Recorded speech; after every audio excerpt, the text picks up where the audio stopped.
السلام علیکم دوستو بالآخر عالیہ حمزہ رہا ہو گئی۔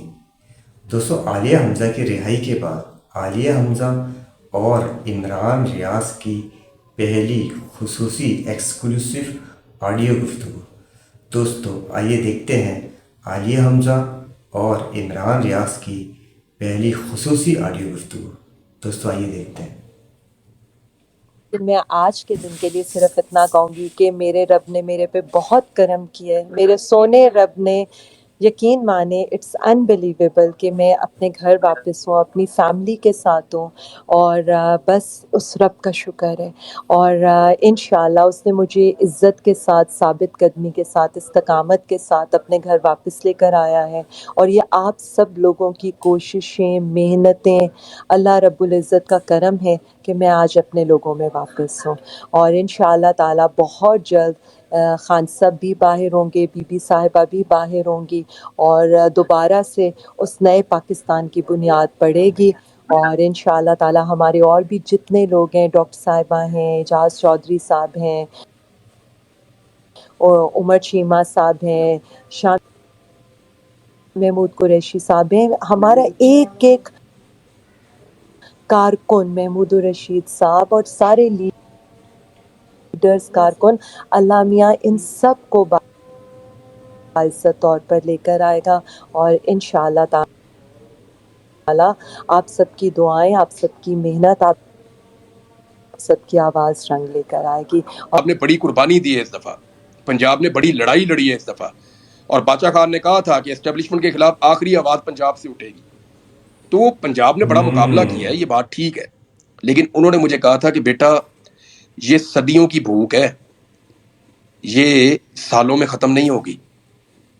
یہ انہوں نے مجھے بات بتائی تھی، اور میں نے وہ جملہ پلے باندھ لیا تھا کہ ایکچولی ہمارے اندر جو پرابلمز ہیں نا ہماری نیچر میں پنجاب میں، وہ اتنے پرانے ہیں، اتنے لمبے ہو گئے ہوئے ہیں کہ ہم ابھی تک ان میں سے نکل نہیں سکے۔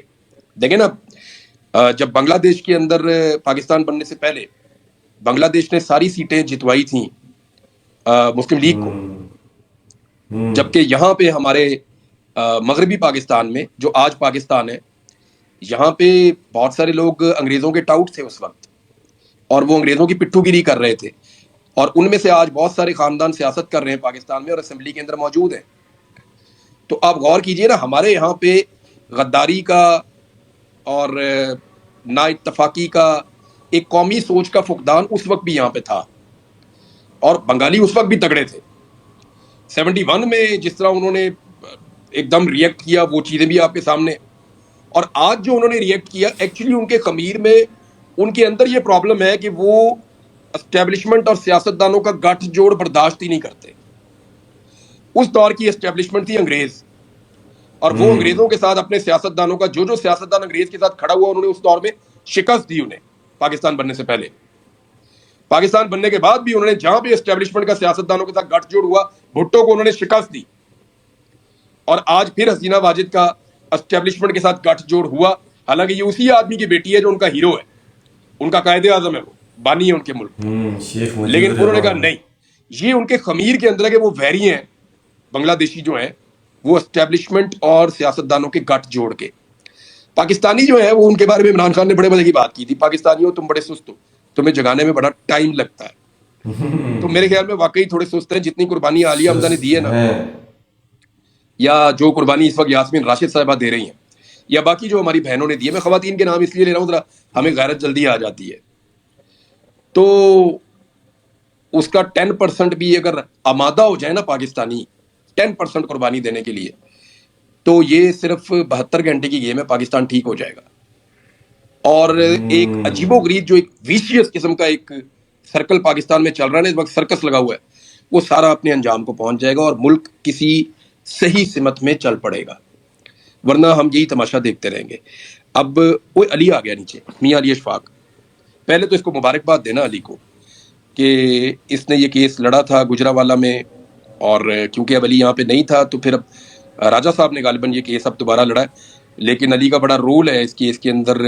اس سے پہلے صنم جاوید والے کیس میں بھی، عالیہ حمزہ صاحبہ کے کیس میں بھی، اور میرے لیے تو اس کا پکا وہ ایک علی کی ڈیوٹی ہے، بلکہ مجھے کہہ کر گیا ہے یہ پاکستان میں نہیں ہے، تو مجھے یہ کہہ کر گیا کہ یار میرے آن تک صبر کر لیں، کیونکہ میرے آنے کے بعد کچھ ہوگا تو میں سنبھال لوں گا، تو تب تک تو نے ذرا تھوڑا سا احتیاط کرنی ہے، گرفتار نہیں ہونا۔ تو علی اشفاق بھی نیچے آ گئے، ویلکم علی، تھینک یو جی۔ کوئی پوچھنا چاہے تو مجھے جی بتائیں۔ بہت شکریہ جی عمران بھائی، السلام علیکم، کیسے ہیں آپ؟ اس ٹائم آپ تو دوسرا سبی بھائی نے ہمیں جوائن کیا، ان کو شاکر محمود وان صاحب نے جوائن کیا۔ علی بھائی آپ ریکویسٹ کریں، ہمیں آپ کی نظر نہیں آ رہی، مجھے آئی ڈی آپ کی، تو جی اوور ٹو یو میں جنید۔ میاں علی بھائی میں شاکر نا بھائی آپ کو السلام علیکم۔ ڈی ایم شاکر میں صاحب لنک جی بھیجتا میں ہوں۔ صرف فیڈ بیک ایک چھوٹا سا فیڈ بیک دے دوں۔ شاکر ایوان صاحب سر، میں نے جو ایک ہیرو ابھرتا ہوا دیکھا نا گزشتہ 1-2 سال کے اندر، وہ شاکر ایوان صاحب ہیں، ماشاء اللہ ماشاء اللہ۔